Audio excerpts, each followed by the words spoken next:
Bom dia, meus queridos amigos, queridos irmãos. Hoje é quinta-feira da sexta semana da Páscoa. Hoje é dia 21 de maio. Estamos na véspera de celebrarmos com muita alegria o dia de Santa Rita, que deve acontecer amanhã. Hoje à noite teremos a terceira noite do Tríduo em honra de Santa Rita de Cássia, aqui na Capela do Santíssimo da Paróquia de Santa Rita. Esta missa será presidida pelo Padre Marcos às 19h30. E você é o nosso convidado para seguir pelas redes sociais da página do Facebook da Paróquia de Santa Rita. Mas agora eu peço licença para entrar na sua casa para lhes anunciar a palavra de Deus, que é o Evangelho de Jesus Cristo escrito por São João, capítulo 16, versículos de 16 a 20. Ouçamos.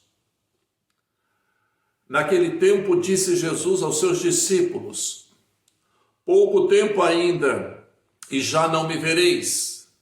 E outra vez, pouco tempo, e me vereis de novo. Alguns dos seus discípulos disseram então entre si: o que significa o que ele está nos dizendo? Pouco tempo, e não me vereis. E outra vez, pouco tempo e me vereis de novo, e eu vou para junto do Pai. Diziam, pois, o que significa este pouco tempo? Não entendemos o que isto quer dizer. Jesus compreendeu que eles queriam interrogá-lo. Então disse-lhes: estais discutindo entre vós porque eu vos disse, pouco tempo e já não me vereis, e outra vez pouco tempo e me vereis? Em verdade eu vos digo, vós chorareis e vos lamentareis, mas o mundo se alegrará. Vós ficareis tristes, mas a vossa tristeza se transformará em alegria. Queridos irmãos e irmãs, estas são palavras para a nossa salvação. Glória a vós, Senhor. Meus queridos amigos, queridos irmãos, o evangelho de hoje não é um evangelho tão fácil de ser entendido, mas vamos lá, vamos seguir alguns caminhos de entendimento da palavra que acabamos de ouvir. Jesus começa o evangelho de hoje com uma frase bastante enigmática. Jesus falou de um tempo em que os discípulos não iriam mais vê-lo e de outro tempo em que eles iriam novamente vê-lo, porque ele iria para junto do Pai. Estas palavras são pronunciadas durante o discurso de despedida de Jesus. Elas podem ser interpretadas de várias maneiras. Vamos pegar 3 maneiras agora. Primeira maneira. São palavras que estariam ligadas à paixão e à morte de Jesus Cristo. É a maneira mais comum de se pensar. Ou seja, os discípulos vão deixar de ver Jesus brevemente, porque Jesus estará morto e sepultado. Será um tempo de tristeza para os amigos de Jesus, porém será um tempo de triunfo para os seus inimigos. Então Jesus diz: os discípulos haverão de chorar e lamentar, ao passo que o mundo haverá de se alegrar. Todavia, a ausência de Jesus durará muito pouco, porque ao terceiro dia ele ressuscitará. Então, a inversão. Então os discípulos vão se encher de alegria por verem de novo o Senhor. Essa seria uma primeira forma que nós temos de interpretar essas palavras de Jesus. Uma segunda forma que nós teríamos para interpretar essas palavras de Jesus. Essas palavras também podem ser interpretadas e aplicadas ao mistério da Ascensão e Pentecostes, que em breve estaria acontecendo na vida de Jesus. Então vamos lá. Ao subir aos céus, ascensão, Jesus deixa de estar visivelmente entre os seus. Essa ausência da presença visível de Jesus pode causar uma tristeza momentânea. Mas no Pentecostes, inaugura-se uma nova forma de presença de Jesus no meio deles. Essa nova forma de presença de Jesus no meio deles seria no caminhar da igreja. O Espírito que caminha como se fosse Jesus no início da caminhada da igreja. O Espírito Santo torna Jesus presente no coração dos fiéis e na comunidade dos mesmos. Jesus não mais será visto como ele era visto durante a vida terrena, nem sequer como ele era visto durante as suas aparições logo imediatamente após a sua ressurreição. Mas, depois do Pentecostes, ele será visto com o olhar do coração, aonde o Espírito o torna plenamente presente. E mais uma vez, a tristeza então dos discípulos haverão de se tornar alegria.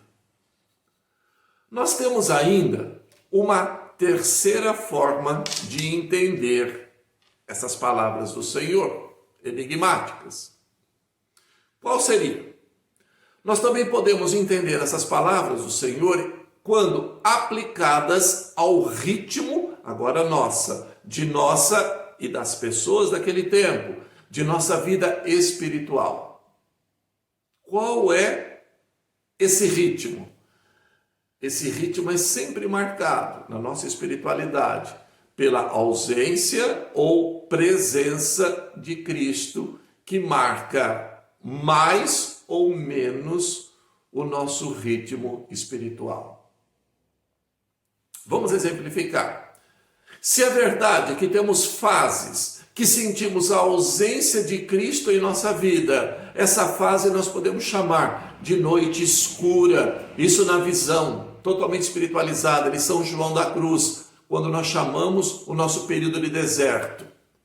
Também é verdade que depois de cada, entre aspas, noite escura, voltamos a sentir a presença de Jesus de um modo totalmente novo na nossa vida. Essas fases de ausência ou presença de Jesus em nossa vida espiritual fazem ou deveriam fazer crescer a nossa relação com Jesus. Quando experimentamos a tristeza da sua ausência, mergulhamos num vazio e não temos forças ou vontade de voltar a procurar Jesus. Mas, por outro lado, Jesus nos quer dar a alegria de o reencontrarmos. Então, a tristeza da ausência produz a alegria do reencontro. Tristeza e reencontro. Olha o que Jesus Cristo nos diz. A vossa tristeza haverá de se converter em alegria. Parece que a nossa vida segue um ritmo de alegrias e tristezas. Ora, nem a alegria e nem a tristeza são eternas, duram para sempre. Uma sucede à outra e assim marcamos o ritmo de nossa caminhada espiritual. Caminhada essa que nos deve levar na união a Cristo e por Ele na união com o Pai. A meta é sempre chegarmos ao Pai. Quando atingirmos esta meta, então sim, a nossa alegria será total e eternamente duradoura.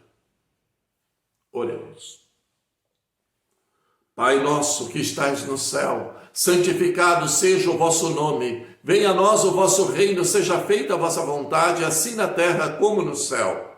O pão nosso de cada dia nos dai hoje. Perdoai as nossas ofensas, assim como nós perdoamos a quem nos tem ofendido. E não nos deixeis cair em tentação, mas livrai-nos do mal. Amém. Peçamos agora pela nossa amada padroeira Santa Rita de Cássia. Ó poderosa Santa Rita de Cássia, chamada Santa das Causas Impossíveis, advogada dos casos desesperados e auxiliadora em todas as horas, intercedei junto a Deus para que me conceda alcançar a graça de que tanto desejo e necessito.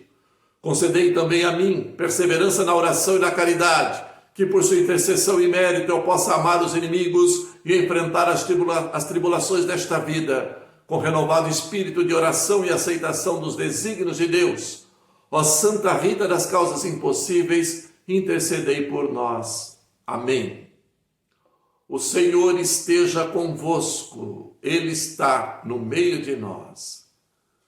Por intercessão de Santa Rita de Cássia, livre-nos o Deus Todo-Poderoso desta pandemia que assola o Brasil e toda a humanidade e nos conceda saúde e paz. Em nome do Pai, do Filho e do Espírito Santo.